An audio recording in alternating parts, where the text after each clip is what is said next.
오늘 본문은요, 예수님의 공생애의 마지막 주간, 이른바 고난주간의 첫째 날에 일어난 사건을 다루고 있습니다. 예수님과 제자들이 이제 긴 여정을 거쳐서 십자가가 기다리고 있는 예루살렘에 가까이 이르렀습니다.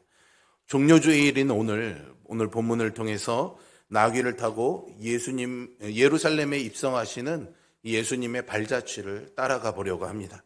과연 주님이 어떤 왕으로 이 땅에 오셨으며 우리는 그 왕을 어떻게 맞이해야 하는지 깨닫는 그런 은혜가 있기를 간절히 소망합니다.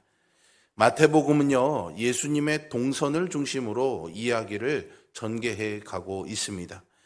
예수님이 마지막 공생애를 마무리하면서 사역하시던 갈릴리에서 예루살렘까지 어떤 여정을 거쳐서 가셨는지 제가 지도를 하나 준비를 했습니다. 이 지도를 보면서 같이 한번 살펴보도록 하겠습니다. 먼저 예수님은요, 갈릴리를 중심으로 해서 예수님의 그리스도 되심을 나타내셨죠. 하지만 갈릴리 사람은 물론이고 예수님의 고향 사람들도 예수님을 배척했습니다.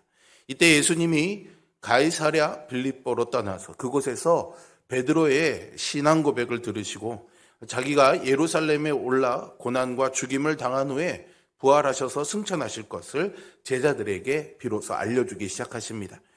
가이사랴 빌립보는 예수님의 사역 중에서 가장 북쪽 지역으로요. 이제 예수님께서 점차 남쪽으로 내려가시면서 예루살렘으로 가시게 됩니다. 예루살렘으로 가는 첫걸음은 전통적으로 헬몬산으로 여겨지는 변화산이었습니다. 이곳에서 예수님은 모세와 엘리야를 만나시죠. 변화산에서 내려온 예수님은 다시 갈릴리에 가서 머무시면서 두 번째 순환을 예고하셨습니다. 그리고 갈릴리를 떠난 예수님이 요단강을 건너서 유대 지경에 이르게 되죠. 유대 지역에 들어온 예수님은 거기서 사람들을 고치시고 치유하시는 사역을 하십니다. 그리고 나서 출애굽의 첫 관문이었던 여리고를 거쳐서 예루살렘으로 올라가시게 됩니다. 여리고에서 예루살렘까지의 여정은 우리가 조금 더 살펴볼 필요가 있습니다. 다음 그림을 한번 보시면 여리고에서 예루살렘까지는 약 27km 정도입니다. 사실 거리상으로는 그렇게 멀지가 않아요. 하지만 이 두 지역이 매우 가파른 경사로 걷는데 어려움이 있었습니다. 여리고는 해수면보다 더 낮은 해발 마이너스 250m, 그리고 예루살렘은 해발 800m 되는 지역에 있었거든요. 그러니까 두 지역의 표고차가 거의 1km에 이르렀습니다. 그 높은 표고 차이를 27km를 걸어서 올라가니까 굉장히 가파른 언덕길이 많았던 거죠. 거기다가요, 이 길은 피해 길이라고 불릴 정도로 강도의 위험이 많은 길이었습니다. 누가복음 10장에서 소개하는 선한 사마리아인의 비유가 이 길을 배경으로 하고 있는 것이죠. 다시 우리 지도로 한번 돌아와 볼까요? 여리고에서 대략 25km, 27km 정도 걸으면 감람산 벳박에 이르게 됩니다. 벳박에는 예루살렘까지 약 2-3km 정도 떨어진 곳으로 예루살렘과 아주 가까운 곳이죠. 이제 산 하나만 넘으면 예루살렘에 도착하게 됩니다. 여기까지가 예루살렘까지의 여정이죠. 때문에 예수님은 이제 벳박에 멈춰서 예루살렘에 들어갈 준비를 하십니다. 두 제자를 보내서 맞은편 마을로 가라고 하시면서요, 두 제자에게 매인 나귀와 나귀 새끼가 함께 있는 것을 보리니 풀어서 내게로 끌고 오라고 하시죠. 매어 있다는 말은 밧줄로 단단히 묶여 있는 상태를 뜻합니다. 아직 아무도 타보지 않은 나귀 새끼가 주인의 소유로 단단하게 결박되어 있는 모습은 죄와 사망의 법에 매여 있는 타락한 우리의 상태를 영적으로 보여주는 장면이기도 합니다. 예수님이 그 제자들을 보내서 그 결박을 풀게 하시죠. 주님의 말씀이 선포되는 곳에는 매인 것이 풀어지는 참된 자유와 해방의 역사가 일어남을 보여줍니다. 예수님은 제자들에게 주가 쓰시겠다 말하면 나귀의 주인이 즉시 보내리라 말씀하십니다. 마태복음에서는요, 호칭이 아주 중요합니다. 호칭을 통해서 각 사람의 이해를 드러내게 되는데요.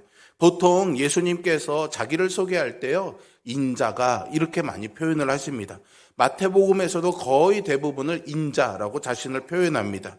이것은 다니엘서 7장을 배경으로 예수님의 그리스도 되심을 나타내는 표현이기도 합니다.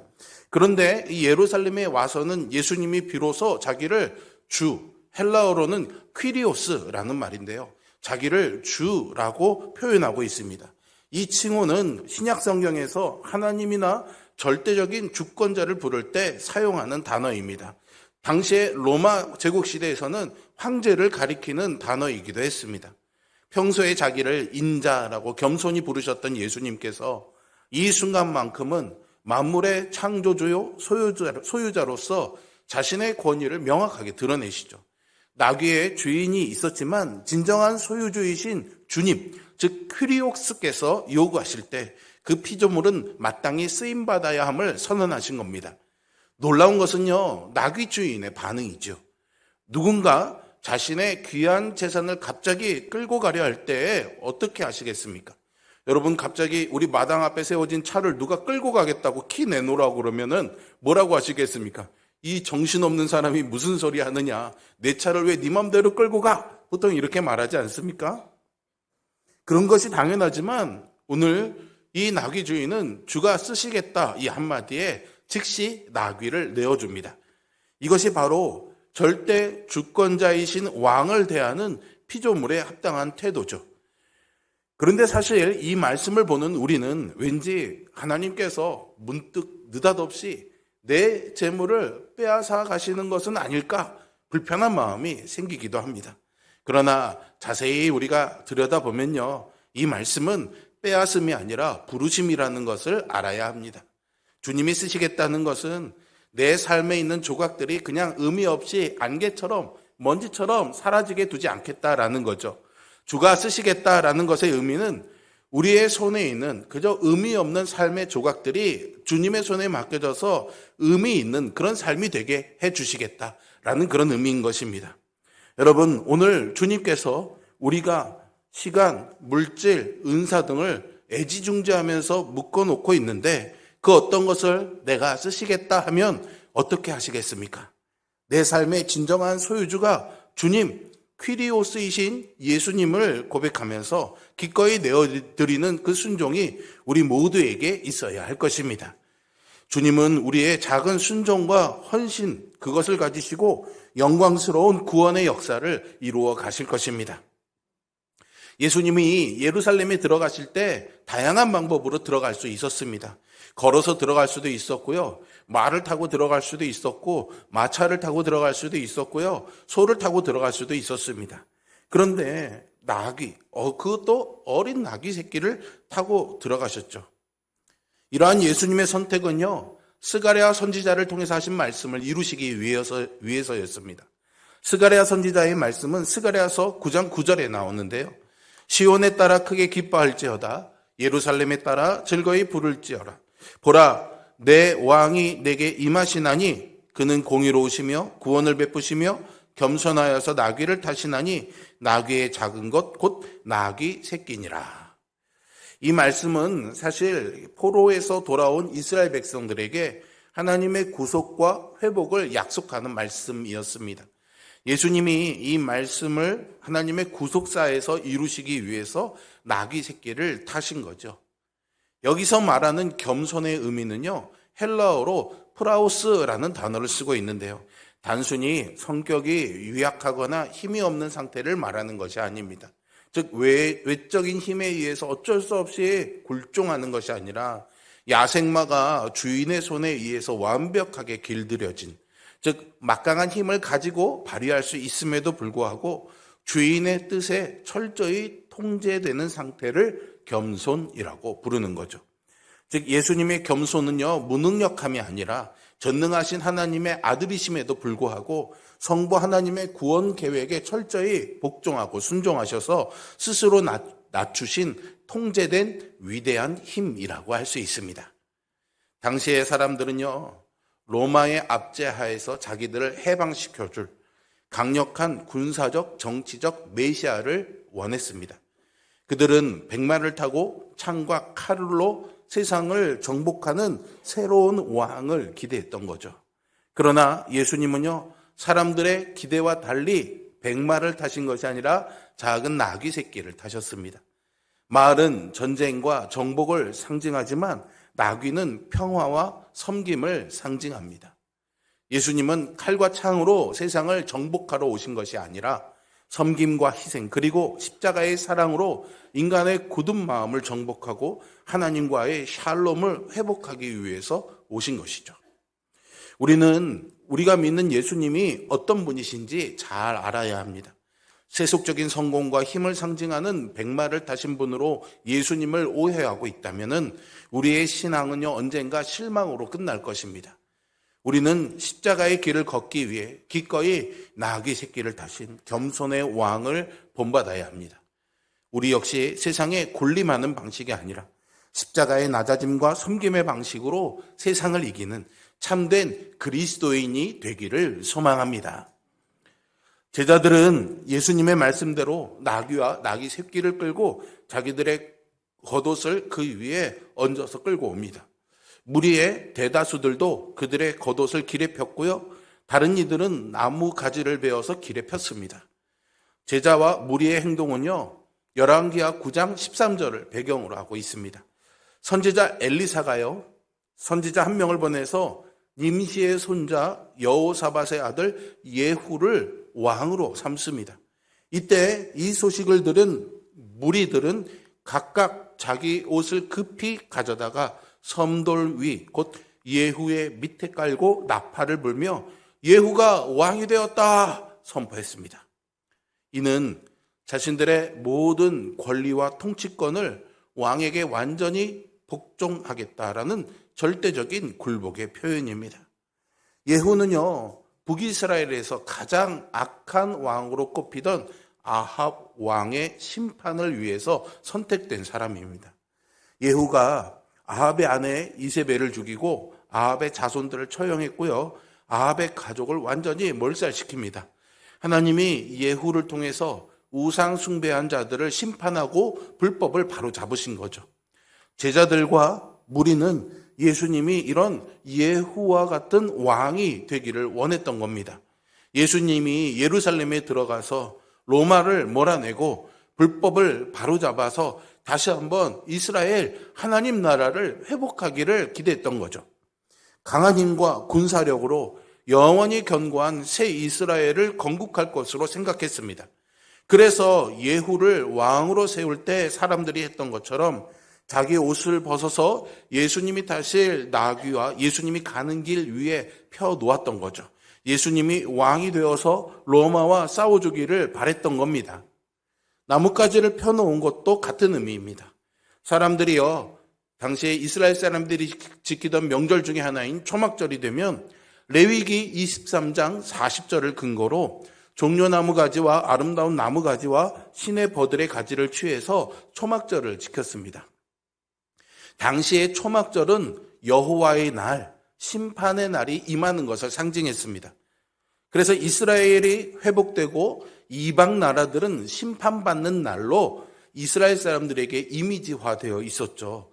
스가랴서 14장 9절의 말씀에 보시면 초막절을 지키지 아니한 모든 민족에게 애굽의 벌을 내리신다라고 말하고 있었습니다. 따라서 사람들이 나무가지를 잘라서 길 위에 펼쳐놓은 것은 초막절의 심판과 회복이 예수님을 통해서 일어나기를 원했던 거죠. 여러분, 예수님이 예루살렘에 들어가실 때 왜 사람들이 환호하며 그렇게 종려나무 가지를 흔들었는지 아시겠습니까? 그들은 예수님이 우리 영혼의 구원자가 아니라 자신들의 나라를 새롭게 해줄 그런 강력한 힘을 가진 군주로서의 메시아를 기대했던 거죠. 예수님이 예루살렘에 들어가실 때 보시는 그림처럼 많은 무리들이 소리 높여 외쳤습니다. 호산나 다윗의 자손이여 찬송하리로다. 주의 이름으로 오시는 이여 가장 높은 곳에서 호산나, 이렇게 외쳤죠.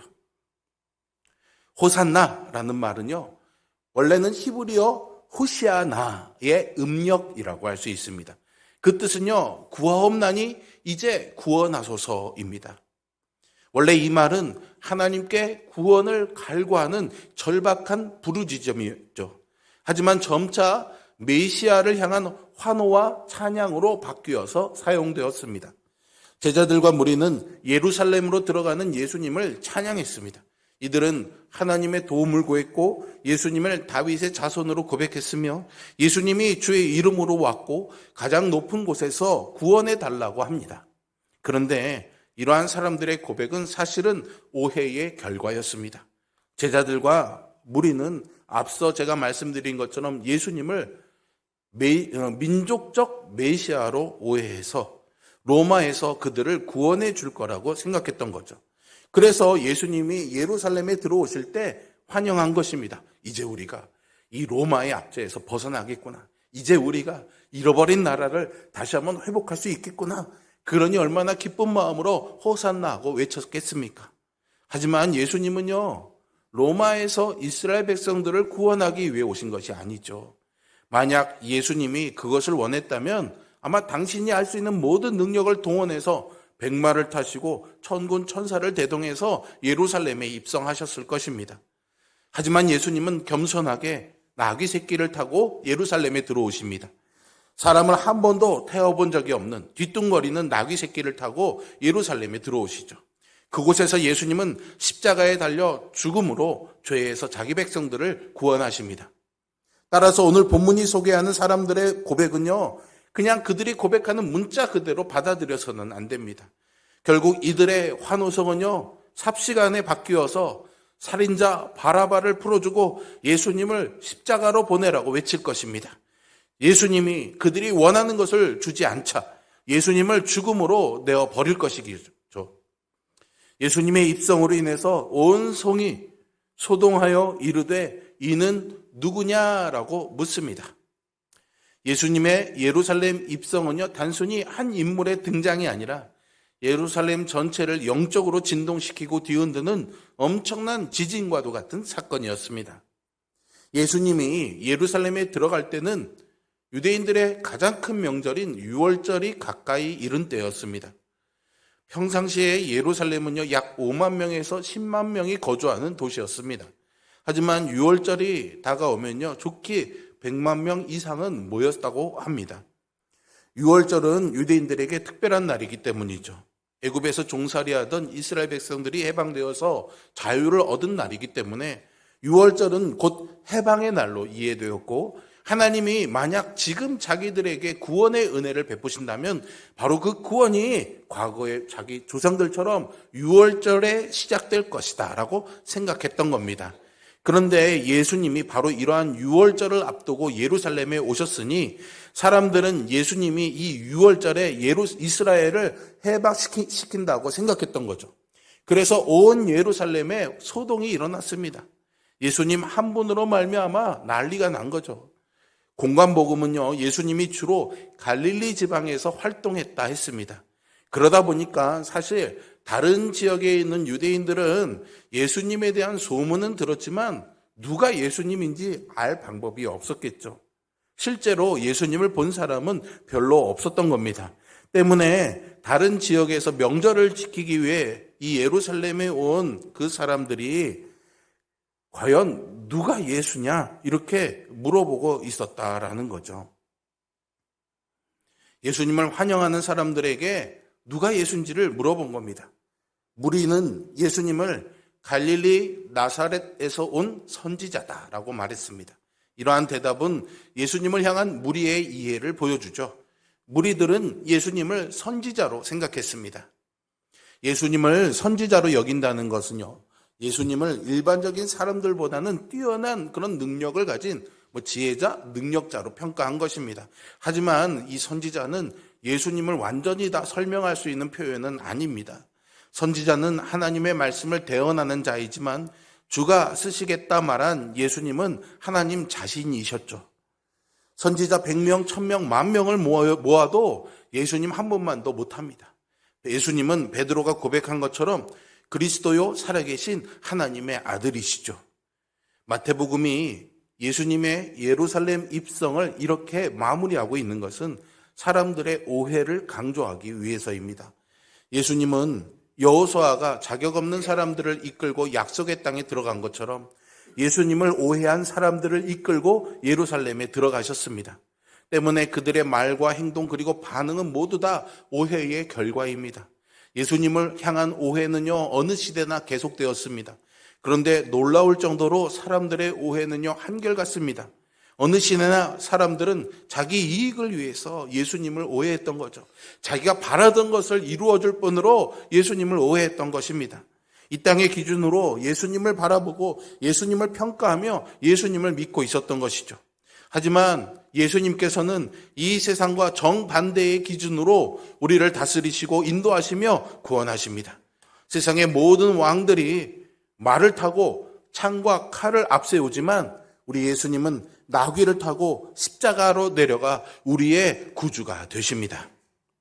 사랑하는 성도 여러분, 그리고 우리 청소년, 청년, 어린이 여러분, 겸손한 왕을 맞이한다는 것, 그것은 결국 내가 왕 노릇하느라고 지친 내 삶의 자리에서 내려오는 일입니다. 오늘 우리는 얼마나 많이 나 자신의 왕 노릇하며 살아갑니까? 모든 것을 책임져야 한다고 생각하고 실수하면 끝이라고 생각하고 내 가치를 증명해야 된다고 느끼며 사람들의 평가가 나를 결정한다고 여기고 관계가 틀어지면 무너지고 두려워합니다. 그 무게는 생각보다 너무 커서요, 밤에 잠을 못 이루게 하기도 하고요, 나의 말을 날카롭게 만들기도 하고요, 가까운 사람에게 상처를 주기도 합니다. 그런데 주님이 내 삶의 왕좌에 와서 앉으시면 그 무게도 옮겨가게 되죠. 내 어깨에서 주님의 어깨로 옮겨가게 됩니다. 그 순간 삶이 가볍고 쉬워진다는 뜻은 아닙니다. 그러나 내 삶의 중심이 달라지는 것이죠. 내 존재를 증명하기 위해 사는 사람이 아니라 내가 이미 사랑받은 사람이기 때문에 살아가는 새 사람이 되는 겁니다. 나는 실패하면 끝장나는 사람이 아니라 다시 일어설 길을 가진 사람이 되는 거죠. 나의 죄를 숨기며 버티는 사람이 아니라 죄를 고백하며 자유를 배우는 사람이 됩니다. 예루살렘에 들어가신 예수님은 이제 오늘 그 왕의 길로 걸어서 우리의 마음의 길로 찾아오십니다. 우리에게 필요한 것은 오늘 호산나 하는 사람들의 잘못된 오해에서 비롯된 환호가 아닙니다. 마음의 진심에서 나의 구주로, 나의 왕으로 영접하는 깊은 환대가 필요합니다. 입술의 환대가 아니라 삶의 환대이죠. 내 길 위에 나를 가리고 나를 꾸미며 나를 치장하던 옷을 펴놓는 결단, 내가 쥐고 있는 문고리를 놓는 결단, 내 왕좌에서 내려오는 결단입니다. 예수님은 겸손의 왕, 평화의 왕으로 오셔서 나를 위해 기꺼이 십자가를 지셨습니다. 그런데 우리는 여전히 내 욕망의 성취를 위해서, 내 바램을 이루기 위해서 내 힘과 위상을 드높여줄 백마탄 왕을 구하고 있는 것은 아닐까요? 나귀가 메인 것에 풀려나 주님께 귀하게 쓰임받았던 것처럼 우리도 세속의 욕망과 이기심에서 풀려나 만유의 주제이신 퀴리오스, 주님에게 전적으로 붙들림 바 되기를 소망합니다. 주님께서 내가 너를 쓰시겠다라고 부르실 때 내 삶의 가장 소중한 나귀 새끼를 기쁨으로 내어드리는 우리 모두가 되기를 바랍니다. 오늘 우리의 예배가, 그리고 우리의 삶이 참된 평화의 왕이신 주님을 온전히 환대하고 내 마음의 중심에 모시는 영광스러운 성전 입성이 되기를 소망합니다. 겸손과 섬김의 왕으로 오신 예수 그리스도의 은혜와 평강이 오늘 여러분들의 삶에 충만하기를 우리 주 예수 그리스도의 이름으로 축복합니다. 기도하겠습니다.